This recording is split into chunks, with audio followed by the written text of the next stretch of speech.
ଗରମ ଦିନେ ଚିଙ୍ଗୁଡ଼ିର ଏଇ ସ୍ପେଶାଲ ରେସିପି ଆପଣମାନଙ୍କ ସହିତ ସେୟାର କରିବାକୁ ଯାଉଛି, ଯାହା ବନେଇବାର ପ୍ରୋସେସ୍ ତ ଏକଦମ ସହଜ, ଖାଇବାକୁ ମଧ୍ୟ ବହୁତ ଟେଷ୍ଟ ଲାଗେ। ତ ଚାଲନ୍ତୁ ଡେରି ନ କରି ଦେଖିନେବା ଆଜିର ରେସିପି। ନମସ୍କାର, ନିରୁପମା ଚ୍ୟାନେଲକୁ ଆପଣ ସମସ୍ତଙ୍କୁ ବହୁତ ବହୁତ ସ୍ୱାଗତ। ଦେଖନ୍ତୁ ମୁଁ ଏଠି 250 ଚିଙ୍ଗୁଡ଼ି ନେଇଯାଇଛି। ଚିଙ୍ଗୁଡ଼ିର ସାଇଜ୍ ବହୁତ ବଢ଼ିଆ ଅଛି। ଏହିପରି ଚିଙ୍ଗୁଡ଼ି ସାଇଜ୍ ଥିଲେ ରୋଷେଇ କରିବାକୁ ବହୁତ ଭଲ ଲାଗେ।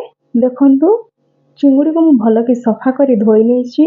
ଧୋଇ ନେଇକି ସେଥିରେ ମୁଁ କିଛି ହଳଦୀ ଗୁଣ୍ଡ ଦେଇଦେବି। ହଳଦୀ ଗୁଣ୍ଡ ଆଉ ଅଳ୍ପ ଲୁଣ ଦେଇକି ତାକୁ ଭଲକିନି ଗୋଳେଇ ନେବା। ଦେଖନ୍ତୁ ଭଲସେ ମୁଁ ଗୋଳେଇ ନେବି ଏଠି। ଦେଖନ୍ତୁ ବଢ଼ିଆ ସେ ହଳଦୀ ଲୁଣ ସହିତ ଚିଙ୍ଗୁଡ଼ିକୁ ଗୋଳେଇ ନେଇଛି। ଏବେ କଢ଼େଇରେ ସବୁ ଚିଙ୍ଗୁଡ଼ି ଗୁଡ଼ାକୁ ଦେଇଦେବା। ଦେଖନ୍ତୁ କଢ଼େଇରେ ମୁଁ ସବୁ ଚିଙ୍ଗୁଡ଼ିକୁ ଦେଇଦେଇଛି। ଚିଙ୍ଗୁଡ଼ିକୁ ଦେଇକି ଭଲକିନି ଲାଲ ହେଲା ପର୍ଯ୍ୟନ୍ତ ତାକୁ ଆମେ ଭାଜିବା।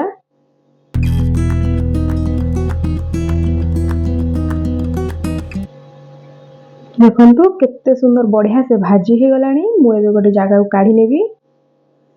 ଦେଖନ୍ତୁ ଚିଙ୍ଗୁଡ଼ି ଗୁଡ଼ାକୁ ମୁଁ ସବୁ କାଢ଼ି ନେଲି ଗୋଟେ ଜାଗାକୁ।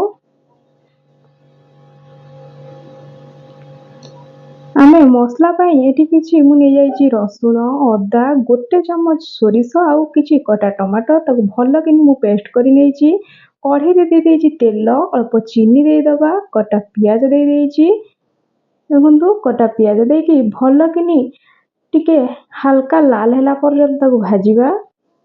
ଦେଖନ୍ତୁ ହାଲକା ଲାଲ ହେଇ ଆସିଲାଣି। ମୁଁ ସେଥିରେ ଦେଇଦେଇଛି ସ୍ୱାଦ ଅନୁସାରେ ଲୁଣ। ଏଠି ମୁଁ କାଶ୍ମୀରୀ ରେଡ୍ ଚିଲି ପାଉଡର ନେଇଯାଇଛି। କିଛି ହଳଦୀ ଗୁଣ୍ଡ ଦେଇଦେବା। ହଳଦୀ ଗୁଣ୍ଡ ଦେଇକି ତାକୁ ଭଲକିନି ପ୍ରଥମେ ଗୋଳେଇ ନେବା। ଦେଖନ୍ତୁ ଭଲସେ ଗୋଳେଇ ହେଇଗଲାଣି। ସେଥିରେ ମୁଁ ବାଟିକି ରଖିଥିବା ମସଲାକୁ ଦେଇଦେବି। କିଛି ମସଲା ଧୁଆ ପାଣି ଦେଇଦେବା। ଦେଇକି ଭଲକିନି ତାକୁ ଗୋଳେଇ ନେବା ଆଗେ। ଦେଖନ୍ତୁ ମସଲା ଆମର କେତେ ସୁନ୍ଦର କଷି ହେଇ ଆସିଲାଣି। ତେଲ ମଧ୍ୟ ଉପରକୁ ଉଠି ଆସିଲାଣି। ତ ଏଠୁ ଆମେ ଜାଣିପାରିବା କି ମସଲା ଆମର ବଢ଼ିଆ ସେ କଷି ହେଇଗଲାଣି। ସେଇଥିରେ ମୁଁ ଦେଇଦେଇଛି ଗୋଟେ ବଡ଼ ଚାମଚ ଗରମ ମସଲାର ଗୁଣ୍ଡ। ଗରମ ମସଲା ଗୁଣ୍ଡ ଦେଇକି ଆଉ 2-3 ମିନିଟ୍ ଭଲକିନି କଷି ନେବା। ଦେଖନ୍ତୁ ମସଲାର କଲର୍ ଚେଞ୍ଜ ହେଇ ଆସିଲାଣି। ସେଥିରେ ମୁଁ ଦେଇଦେଇଛି ଅଳ୍ପ ପାଣି ଦେଇଦେଇଛି। ଅଳ୍ପ ପାଣି ଦେଇକି ତାକୁ ଫୁଟିବାକୁ ୱେଟ୍ କରିବା।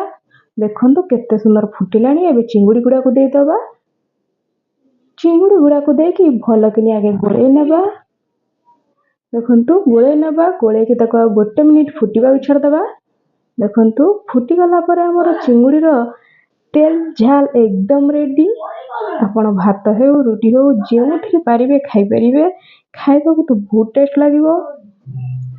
ବନେଇବାର ପ୍ରୋସେସ୍ ଦେଖିଲେ କେତେ ସହଜ।